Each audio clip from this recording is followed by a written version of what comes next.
Hi, I'm Will, and this is the 31 Days of Lifetime, a sort of advent calendar for people who cannot wait for that Proud Family reboot.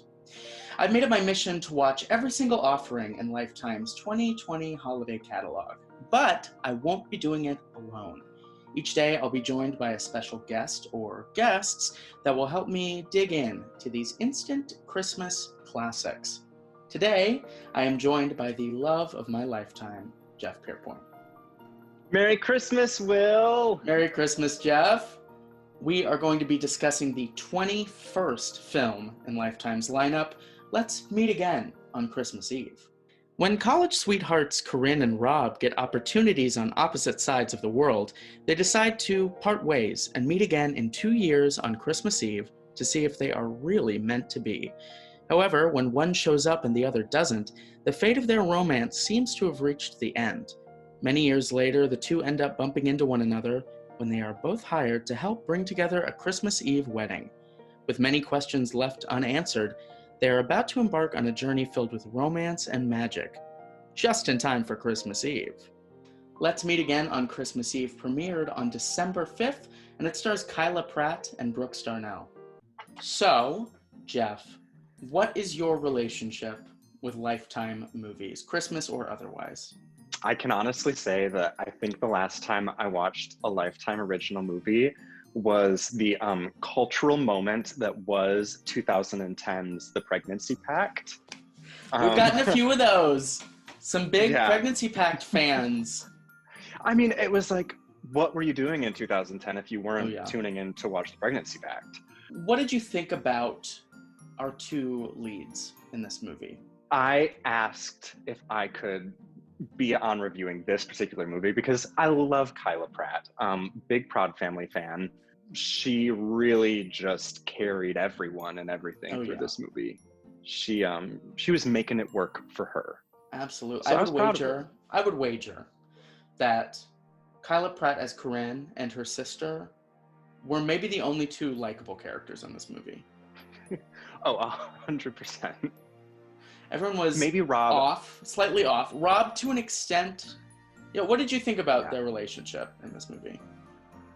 I mean, right off the bat, you're hit with the montage of what is supposed to be their year-long relationship, I guess. But they only have Christmas memories together, so that was immediately confusing. But yeah, I mean, he was really sweet, a really a generically likable guy. Seems like a gentle, compassionate person. So yeah, I have no complaints about Rob.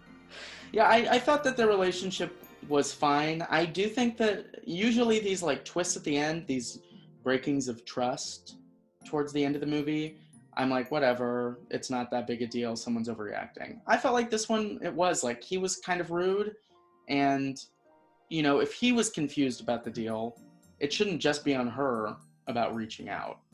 The only reason that he didn't show up to meet her is because he Googled her, saw a picture of her with her gay boss, and said, no, never mind.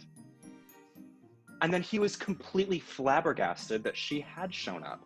He'd never even considered the possibility that she had shown up 2 years later to meet him. And when that finally happened, when there was the big reveal, and I was like, okay, why didn't he show up? Why didn't he show up? And he was like, I Googled you and saw a picture of you and Victor. I was like, that's all? That's the only reason. So that was a huge disappointment. Yeah, I don't think that we can redeem him for that. Oh, yeah. Well, I think, too, it's when did this movie take place? How far after those 2 years?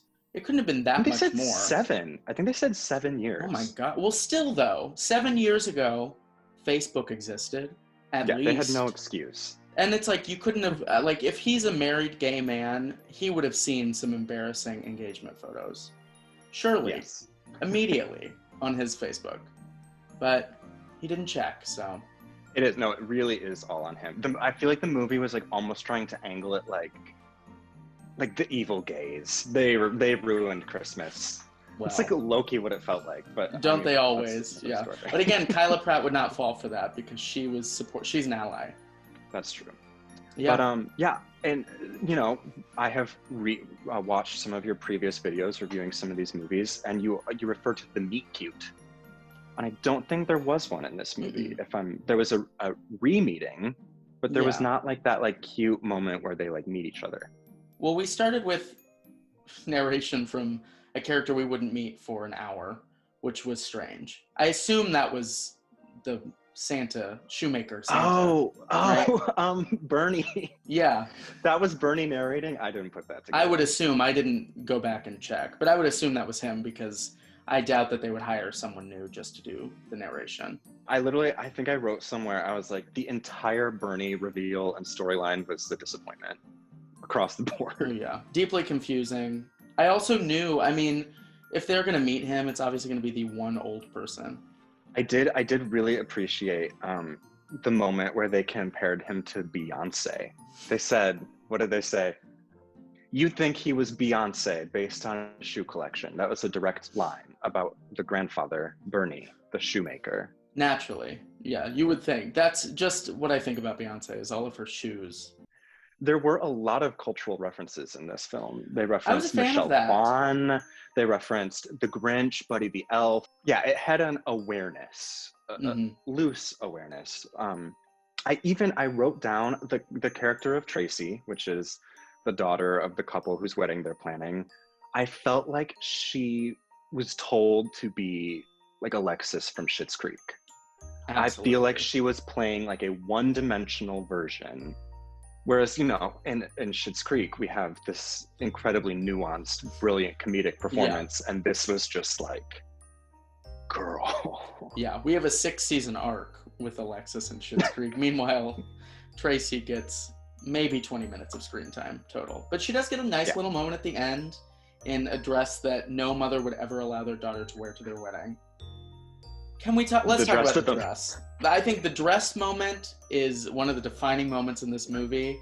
She doesn't get the dress because Rob is dancing with her, is hanging out with her, which is like horribly unprofessional. Well, and again, the existence of communication. She shows up to pick up the wedding dress 10 minutes late, and the owner of the store is gone and on vacation for the rest of the year. I was like, she couldn't have picked up a phone, say, hey, I'm going to be there, just running 10 minutes behind, save the dress for me. Yeah. That was a wildly dramatic plot point that should not have been a plot point at all. And then she gets a much uglier dress.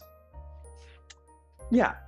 But also, I would like to say that throughout this movie, we're told again and again how good Corinne is at her job at event planning. She planned the Halloween party for Google by herself. But then, like, this particular event, she seems like terrible at every decision that she makes. She shows up at this lodge and it's already completely decorated. And she's like, we have to decorate. And so they put in a 6th Christmas tree into a room that already has 5 Christmas trees and decorate it in a way that it doesn't match any of the other trees that were already there. Yeah, she orders their cake like 2 days before the wedding. Eggnog cake. That sounds nasty. That sounded so gross. And like right before that, they were trying this like hot chocolate cake with whipped cream, and then they go with the eggnog cake.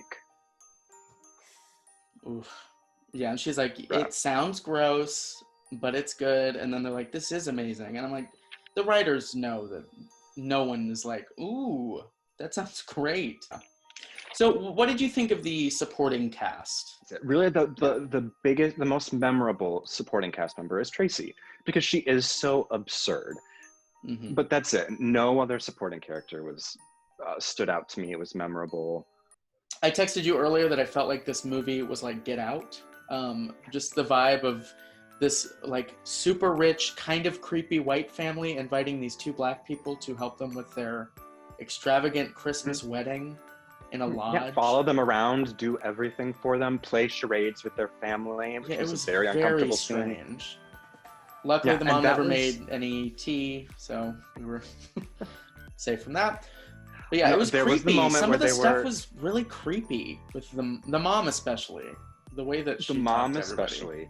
Well, and the way that she was like so let down when she didn't get her dress for her. And like you could tell she was like, Corinne, you've been so good at your job this whole time, but this is such a disappointment. And I was like, Yeah. whoa, like, whoa, is she gonna snap? Like, where are we going with this? It was really upsetting. But yeah, the whole time I just felt bad for these poor our romantic leads to be stuck with this boring family when they Yeah. could be with their own family the whole time. I was like, I feel bad for you. Get out of there. Get out. Um, and the dress thing, I just keep thinking about it because it's like, it was this nice wedding dress, and then she was in like a costume from Christmas Carol. Yeah, no, it was like Mrs. Claus like cosplay. It looked like a nightgown. So many things were just like, this sounds like a disaster. The fact that they were like, we have to go to this craft store to buy decorations. She gets a basket full of pine cones. They keep talking about like little knickknacks. They treated her like a genius because she put a single pine cone in the middle of the mom's bouquet. She was like, and one pine cone to make it Christmas. They're like, oh my God. I never would have She's thought of that. Visionary. They saw like a stuffed snowman at this store, and she was like, that is so cute. And I'm like, aren't you rich? Shouldn't you have some taste? Also, the fact that it's an event they're planning in 2 weeks, and like halfway into the movie, Kyla Pratt is like, so have we thought about invitations? I was like, ooh, there we go. Now we're thinking. She didn't have a dress. I mean, oh my God, so much of it was like 2 weeks. So I'm changing up the game every few episodes. So the game we're gonna play this time is you're an executive producer on this movie. You get to change one thing, but in your opinion, it has to make this movie drastically better. I mean, I would have changed the reveal when we found out like why they didn't meet up all those years ago. I would have loved a flashback. I feel like that would have been helpful to the narrative to have actually seen the moment where she was like waiting at the tree for him and he didn't show up all those years ago. But yeah, if there could have been any better reason for him not to show up, that would have made the movie better for me. I think that's fair. It definitely would have made him more likable, less foolish looking. So I've got 2 final questions for you. Okay. Number 1, Brooks Darnell as Rob. On a scale from 1 to 10, how dateable is he? I know we've talked a lot about how kind of lackluster he is, but I'm fully prepared to give him a 9. Just because he is beautiful and he's sweet and he's kind and he like believes in true love. He was like the perfect boyfriend who just like made some pretty glaring mistakes over the course of this film, but lovely man. Yes, I'd give him a 9. Yeah. Oh, absolutely. Okay, and finally, who would you say is the MVP in this movie? Kyla Pratt, 100%. She was the only one giving us emotional moments. She's the only one we really connected to or cared about. So yeah, absolutely the MVP is Kyla Pratt. She deserves it. Oh yeah, I totally agree. This is a first. We've never had one of our leads win this award, but yeah, there isn't anyone else that I would even consider giving this to. Jeff, where can people find you if they want to follow you this holiday season and beyond? Well, my social media handles on Instagram and Twitter are at JD Pierpoint. So if you wanna, I don't think I've posted on Instagram in like a year, but maybe 2021 will be the time. So when better than now to follow? Who knows? He may become an influencer real soon. Who knows? Listen, you never know. Jeff, thank you so much for being here today. And thank you for watching. I'll be back tomorrow to talk about Christmas Ever After with Jacob Lang and Bailey Fritz. And every day this month to get into a different Christmas flick. If you had a holly jolly time watching this video, you can go ahead and hit that like button. And if you want to follow me into my descent into lifetime madness, you can subscribe and press that little bell icon. Because every time a bell rings, you'll get notified about a new video that I post. I'll see you next time. Merry Christmas.